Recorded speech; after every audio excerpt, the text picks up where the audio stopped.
What's up, everybody? And welcome to my another video.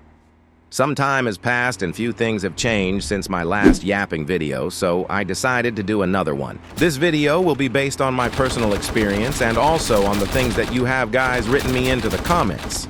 Hey, I have a deal for you guys. Since the last yapping video got few likes, I decided to make a bet with you guys. If this video gets 500 likes before the new year, I will have to buy the upcoming Typhoon submarine and make videos about. Good luck. And here are the things that I will talk about. If you don't want to watch the whole thing, feel free to skip to any theme that you are interested in. And now let's begin. First of all, I want to say that the map looks great, but sometimes you will find things that are either weird or just stupid, and what I will show you will be around the Foxtrot's base. The first one that you see here is the example of model that is not done properly, since there is this big invisible part that is probably connected to the hill. It's not really some game-breaking thing, but such a things can get annoying pretty quickly, especially if you die thanks to them. So please Gizmo fix this. Next spot is between the Foxtrot and Golf's base. And the problem here is that there's no way for an amphibious vehicle to get out of water, which is pretty big problem. Just look how the terrain is so steep. And it's not a small amount of land that is like this.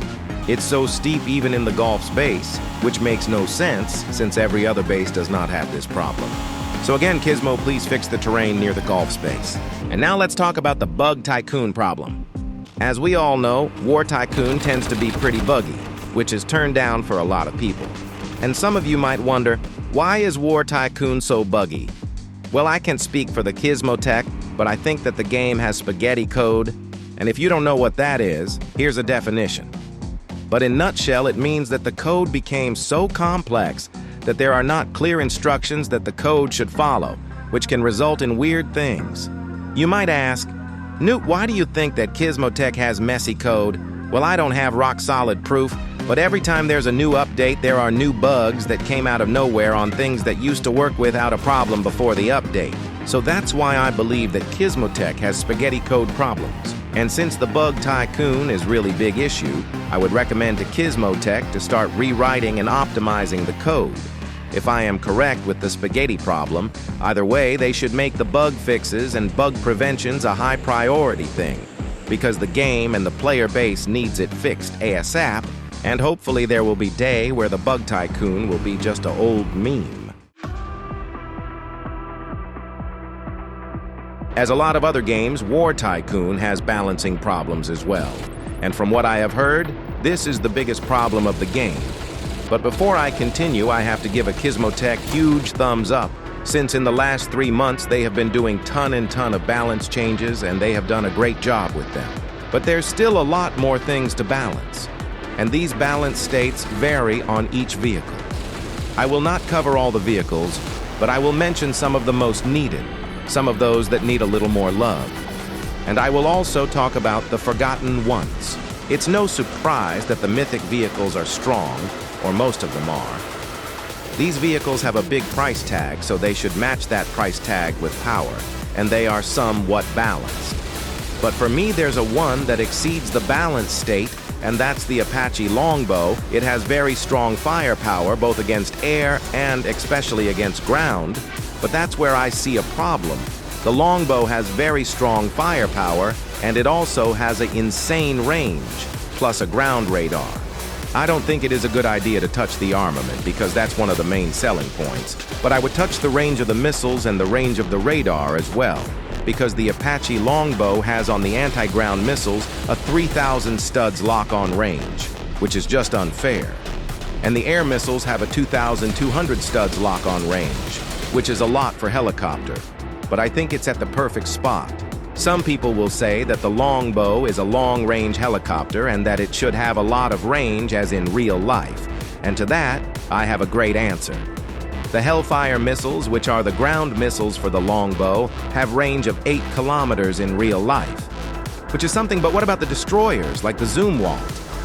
What is their range in real life? The Zumwalt is able to launch a Tomahawk missiles, which have up to 1,600 kilometers range, so don't even dare to talk real-life ranges. And with that, I would lower the anti-ground missiles range from 3,000 studs to 2,500 or 2,400 studs. This will allow other vehicles to be able to lock onto the longbow, while the longbow is also locking onto it. And for the radar, I'm not too sure, but 2,000 studs should be more than enough. And now let's talk about some forgotten vehicle. And that vehicle is the VCAC Mephisto. This is the limited vehicle for the 30th day in the daily rewards, and it got power creeped really hard. This vehicle was released because tanks were really powerful and they did not have that many counters. So they added the Mephisto, which could destroy almost all the tanks with its 4 guided missiles.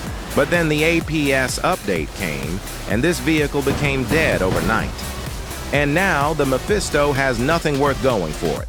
The missile damage is low for today's standards. It cannot one-shot planes, it has big hitboxes, and the anti-tank purpose. Just forget it. Since most MBTs have 3 or 4 AP's charges, it will stop most, if not all, of your missiles, and then you're just dead. So how would I buff it? Well, first, I would buff its health and speed, because these stats are trash for armored ground vehicle.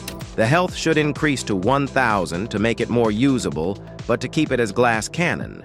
And the speed should be 65, because strikers can go 60, and they are the toughest vehicles.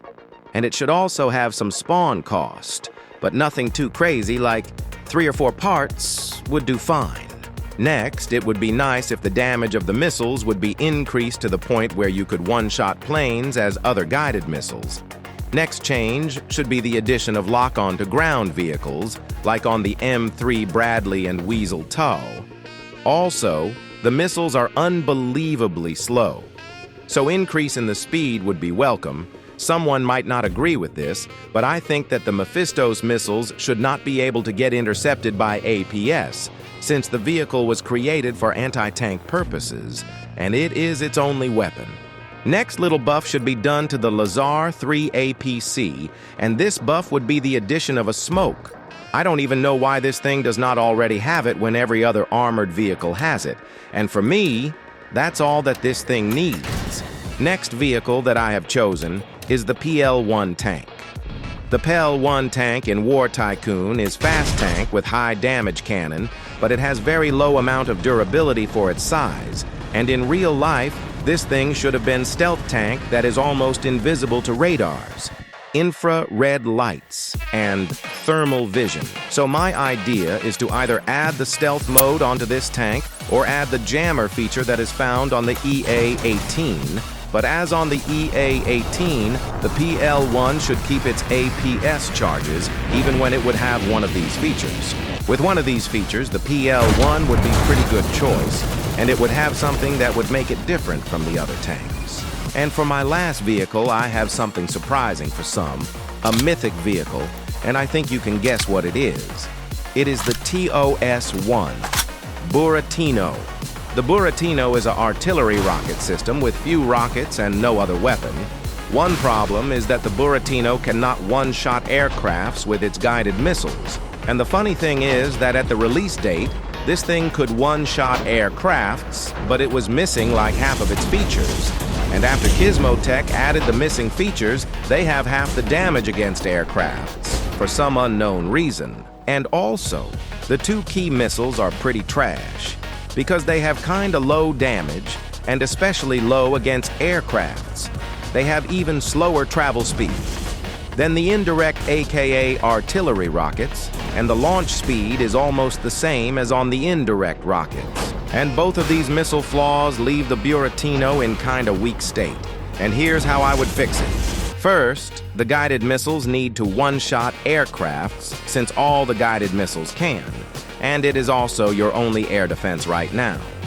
Next, the 2 key missiles need to get huge buff. First, the damage overall and the ability to like 2-shot aircrafts. Second, the travel speed needs to be increased, nothing more to say about this, and the rate of fire on these missiles needs to be increased. Best case scenario on the level of the guided missiles. But I have been thinking a lot about the custom loadouts for vehicles. And if it was meant to be added, I think the Buratino would be a great candidate, since it has a ton of missile tubs, 24 to be exact.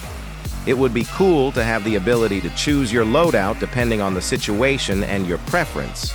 And I think that we could have 4 missile options, the indirect rockets, aka artillery rockets, and these should not have limit on how much you could carry. Next, the 2 key rockets, and you should also be able to carry as much as you want of these. As the 3rd missile type, we would have the guided missiles. And these missiles should have carry limit of 2, because they already do tons of damage. And as the 4th missiles, I was thinking of the anti-air missiles, which should have carry limit of 8, which is 1/3 of the maximal carry capacity. And the reason for that is that we do not want to have tank version of the annoying Patriot. And quickly, I have to give 4 honorable mentions, because these vehicles are crying for help. The B-2 Spirit used to be powerful, but it got nerfed to the ground, so it is almost useless.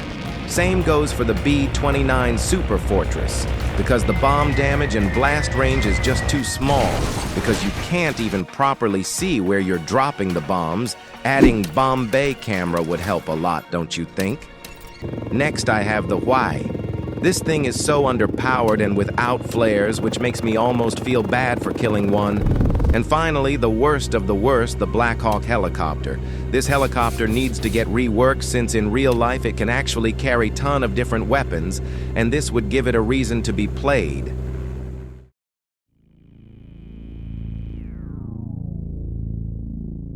A lot of PvP games have keybind customization, but not War Tycoon, which I think is a mistake, since it allows the player to set up the controls to his liking, but it can also prevent some annoying problems. And to elaborate on the problems, let me introduce you to the keybind problem. Just take a look on the first 3 weapon controls.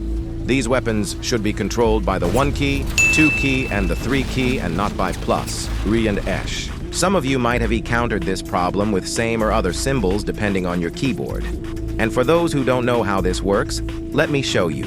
And here I am about to join War Tycoon with English and check mix keyboard settings. I have speeded up the loading, but just take a look on what happens when I try to use vehicles which are controlled by numbers. Thanks to my keyboard settings, the number have changed to symbols. But the problem is that when I press these keys on my keyboard, nothing happens. And even if you switch your keyboard settings mid-game, nothing is going to change.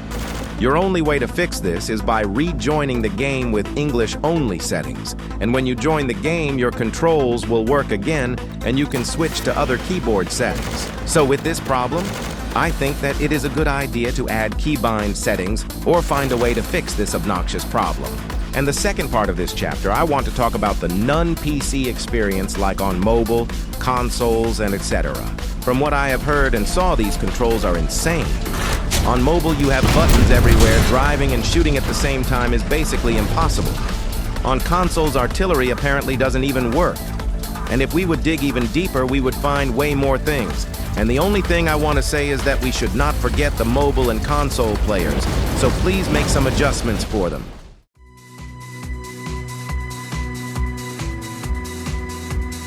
This chapter is aimed at things that Gizmotech could add or on things that they should change, starting with the lock-on warning. The warning that we have right now is good, but I think it could get some changes. And my first idea is to make the warning sound be more aggressive. The closer the missiles is, like in GTA 5.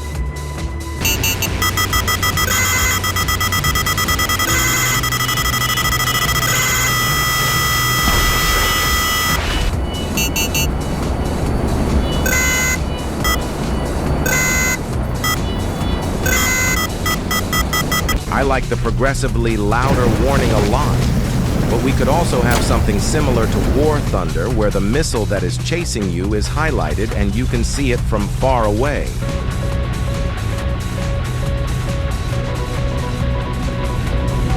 Both of these ideas are great, and I would gladly welcome them in War Tycoon, but it's just an idea. Next feature that I have is the addition of a bomb sight for big bombers like the B-2 Spirit and B-29 Super Fortress. The addition of a bomb sight would allow bombers to aim properly, and they could also do high-altitude bombing runs, as in real life. So please, Gizmo, add the bomb sight to these poor bombers to make them a little less useless. The third one is my personal favorite, and that is the transportation of vehicles. Adding this feature would create new ways of teamwork and transportation. We already kind of have it with the ships and wheeled vehicles since they can hold pretty well on the ship decks. Visually, you can see the vehicle moving, but from the driver's pub, the vehicle is holding still and not moving at all, so the vehicle won't drown. But when we try it with tracked vehicles or aircrafts, it does not end well, because tracked vehicles will not be able to move on the ship, and they will either start tweaking and glitch the ship, or they will just fall off the ship's deck. And most of the aircrafts can't even land on the ship, because the second that the driver jumps out of the driver's seat, the vehicle will explode. And aircrafts with wheels will not explode up on exiting the driver's seat, but it will sliding on the deck, which will either result in falling of the deck or crashing itself to destruction. And to fix this, Gizmo would probably have to make some adjustments to the gravity code, and maybe add some anchor feature which would hold the vehicle in place. But I would also like to see aerial transportation as well, with both helicopters and planes. Helicopters would be able to carry vehicles via hook, and right now the only helicopter that should have the hook would be the Super Stallion. And this would make the Super Stallion somewhat worth grinding for. And for the planes, they should make the C-130 playable vehicle, which could carry ground vehicles inside it. And it would not be that hard since we already have a model of it in-game. And hopefully we will have this way of transportation someday. And for the fourth change, I have new base defenses because the C-RAM is kinda outdated. The C-RAM gets easily distracted by flares, which makes it almost useless when under attack. So I would recommend to either rework how the C-RAM handles flares, or just add the ability to customize the defense and to switch C-RAM for something like a flak gun or SAM turret. And now let's head into the final chapter.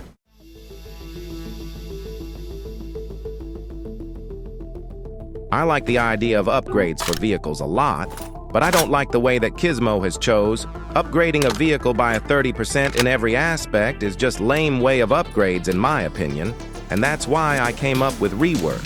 In my version, upgrades would be replaced by slots, and each slot would have few modules that you can choose from, like in-game called Project Cold War. As you can see here, this tank has 10 upgrade slots where each one has its own set of modules you can choose from. And each of these modules has its own set of advantages and sometimes even some disadvantages. Some can give higher top speed, some acceleration, some more durability. You name it, but the main fact is that you can't have everything, but you can choose something.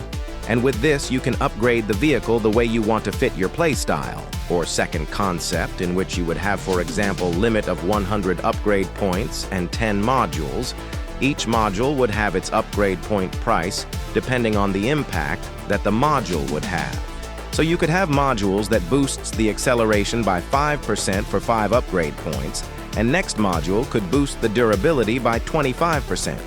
But you would also lose 15% of top speed for 30 points. So hopefully now you understand how would my reworks work. But I got to say that the second option might be worse since it would be Nightmare to balance. But still, I like both a lot. And that's all that I have for you today. Hopefully this video was not waste of your time, and that it had some valid points in it. Let me know down in the comments what you think of these changes or if you have any other ideas. I would like to wish you Merry Christmas and good times since Christmas Day is right behind the corner. And with this, I want to thank you for watching and have an amazing rest of your day. Bye-bye.